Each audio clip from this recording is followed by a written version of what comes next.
Bene data bakundwa b'umwami Yesu Kristo, mwese abakurikira izi nyigisho tubahaye ikaze mu biganiro bya Saveur Divine. Ibi biganiro mu bitegurirwa n'abavugabutumwa bwiza batandukanye, akaba ari umuhamagaro ugendera ku ijambo ry'Imana byanditse mu gitabo cy'ubutumwa bwiza uko bwanditswe na Matayo ibice 24 umurongo wa 14. Kandi ubutumwa bwiza bw'ubwami buzigishwa mu isi yose ngo bube ubuhamya bwo guhamiriza amahanga yose, nibwo imperuka izahera ko ize. Ibi biganiro mubikurikira ku channel ya YouTube yitwa Saveur Divine. Tubifurije kugubwa neza. Imana Data ari nayo so ibaha umugisha. N'umugisha kongera kubana namwe abumviriza ijambo ry'Imana bice mu kiganiro Saveur Divine. Ndabaramukije mu izina rya Yesu Kristo umunyanazareti. Uyo yarabambwe ku musaraba Golgotha inyabihanga, arahambwa. Nyuma y'iminsi 3 Imana mu nkomezi nyinshi za mpwemu yera imuzura mu bapfuye. Kristo Yesu ariho ni muzima. Imana ishimwe. Niyo mpamvu dushinga intahe, niyo mpamvu tunezerewe, niyo mpamvu turabidegembya twahawe agakiza. Uyu munsi niyo mpamvu twitwa abanyenkomezi, ni kubwa Kristo Yesu.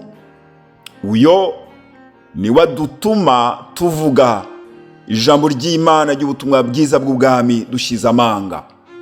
Uyo niwe atuma dushima Imana.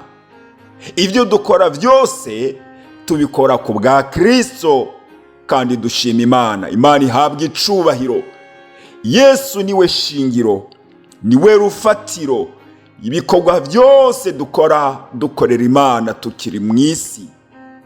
Haleluya. Imana ihabwa icubahiro.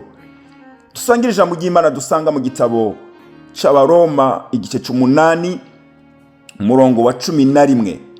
Mutwe w'amajambo haravuga ngo ubugingo bwo muri mpwemu. 11. Ariko bisanzwe mpwemu wiyazuye Yesu imukuye mu bapfuye aba muri mwebwe. Yazuye Kristo Yesu imukuye mu bapfuye izozura n'imibiri yanyu ipfa kubwa mpwemu wayo aba muri mwebwe. Imana ishimwe. Muri version y'igifaransa ngerageje gusobanura uyu murongo kuko bivugitse neza. Haravuga ngo niba mpwemu wiyazuye Yesu imukuye mu bapfuye aba muri mwebwe, yazuye Kristo Yesu imukuye mu bapfuye izozura imibiri yanyu ipfa kubwa mpwemu wayo aba muri mwebwe. Imana ishimwe. Haleluya. Bene data bakundwa mu mwami Imana, turiko turaganira ku bya mpwemu yera w'Imana. Tumaze igihe kirekire, igihe kitari gito, twibukiranya irya rino sezerano rikomeye, irya rino sezerano Imana yasezeraniye abari n'umubiri bose. Haleluya. Ko bazohabwa mu gihe umwami wacu Yesu atazoba ari kumwe natwe muri ino si, kugira ngo iryo sezerano twarihabwa turushirizeho gushitsa ivyo Imana ishaka muri twebwe. Imana ishimwe. Twaganiriye iminsi itari mike ku bya mpwemu yera w'Imana. Uyu munsi nipfuje ko turabira hamwe kino gikorwa gikomeye. Imana ishimwe. Mpwemu yera w'Imana mu bikorwa byinshi akora, mu bikorwa byinshi yakoze, mu bikorwa byinshi ashishikara gukora mu bugingo bwacu, ibikorwa byinshi mpwemu yera akora mu bizera. Jambo ry'Imana ritubwiye ngo haleluya. Mukozi w'Imana Paulo yandikira Abaroma arababwira ngo niba mpwemu yera w'Imana, Mana ishimwe, yarazuye Yesu ikamukura mu bapfuye, haleluya, ngo uwo mpwemu namwe amena azozura imibiri yanyu nimwasinzira mugasinzirira muri Kristo. Abizera muhumure kuko umunsi urupfu rwashitse. Imana ishimwe. Abari muri Kristo Yesu barasinzira, bagasinzirira muri Kristo. Ariko igihe kizogera aho Kristo Yesu azozanana ku bicu, inzamba y'umumarayika izovuga mwibanga kugira ngo ishengero rya Kristo ryumve iyo nzamba yo mwibanga. Yesu azobagarutse gutora ishengero, maze abapfuye bapfira muri Kristo Yesu abasinziriye bose. Imana ishimwe. Mwemu Yera w'Imana azobazura. Haleluya. Maze basanganire Yesu Kristo mu kirere. Imana ishimwe. Abakiriho uyo Mwemu Yera w'Imana ngo azobahindura mu kanya gato, bahindurwe. Niko Pawulo abyandika ngo abakiriho bazohindurwa, ariko ntibazitangira abasinziriye, kuko abasinziriye muri Kristo Yesu aribo bazobanza kuzurwa na Mwemu Yera w'Imana, maze abakiriho nabo ako kanya nyene bahindurwe na Mwemu Yera w'Imana, maze abizera bose dusanganire Kristo mu kirere. Mana ishimwe.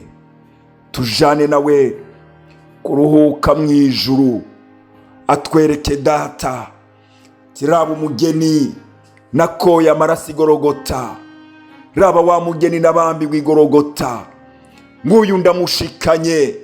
Mana ishimwe. Ijambo ry'Imana ryerekana ngo tuzomara mu ijuru imyaka 7, atwereke Imana. Abamarayika badutangarira, abari mu ijuru bose badutangarira ati ngaba banesheje.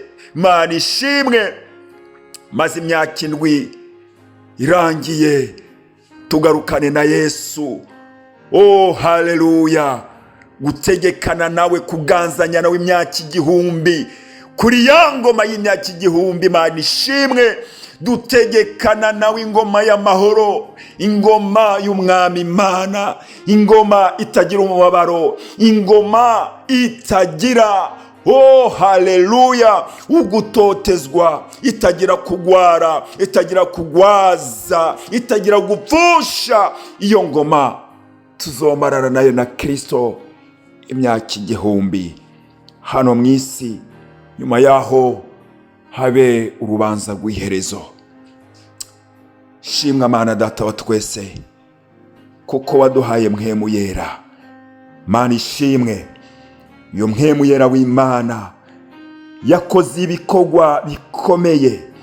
Uyo ni wadutinyura, uyo ni watuba hafi, uyo niwe adukura mu ubwoba, uyo ni wadutuma tunezerwa naho twaba turi mu makuba n'umubabaro, uyo ni wadushigikira umurimo wose dukorera Data wo mu ijuru.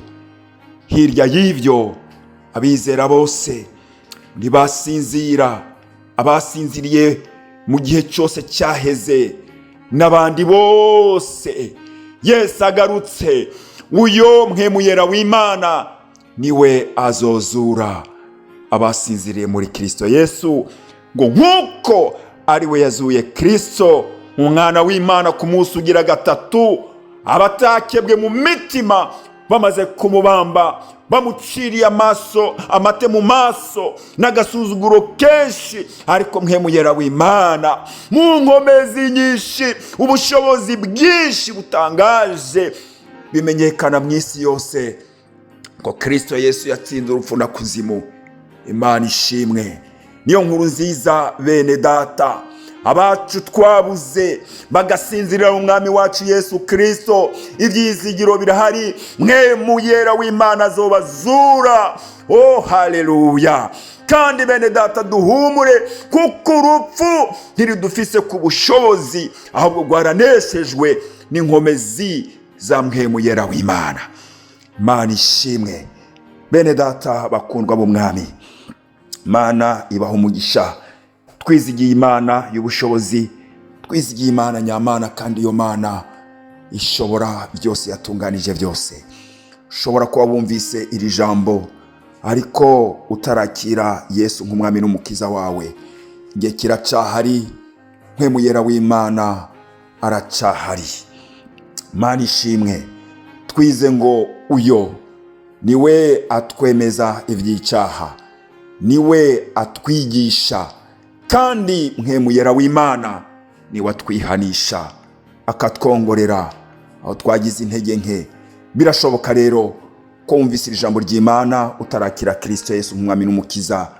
Umvira ijwi ryo mu mutima rikwereka utagenze neza, wakire Kristo ube umwana w'Imana, kugira ngo haleluya Yesu Kristo niyagaruka mpemu mubo azoterura, haleluya, agashikiriza Kristo, nawe uzobura imwe bene data. Imana ibahe umugisha. Ndabipfurije kuranirwa muri byose. Amahoro y'umwami wacu Yesu Kristo abane namwe mwese, mu izina rya Yesu Kristo, amen.